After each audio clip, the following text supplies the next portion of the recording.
భార్యని గౌరవించడం రావాలి జీవితంలో. ఎందుకు రావాలి అని అడగచ్చు మీరు. భార్య ఎవరు? ఆమె నాతో కలిసి పుట్టిందా? నాతో కలిసి పెరిగిందా? నాతో కలిసి చదువుకుందా?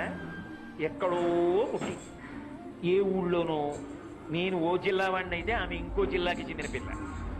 అసలు ఆ అమ్మాయి ఎవరో నాకు తెలియదు. ఆ అమ్మాయికి కొంత వయసు వచ్చేసింది, నాకు కొంత వయసు వచ్చేసింది.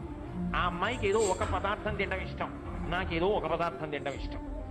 కానీ ఈయన భర్త అని నేను ఆమె మెడలో 3 ముళ్ళు వేయగానే ఆమె తన ఇంటి పేరు వదిలేసింది, వంశం వదిలేసింది, తన ఊరు వదిలేసింది, తల్లిదండ్రుల్ని వదిలిపెట్టేసింది, తోబుట్టువులను వదిలిపెట్టేసింది, స్నేహితులను వదిలిపెట్టేసింది. ఆయన ఎవరో తెలియదు. తాళి కట్టాడు.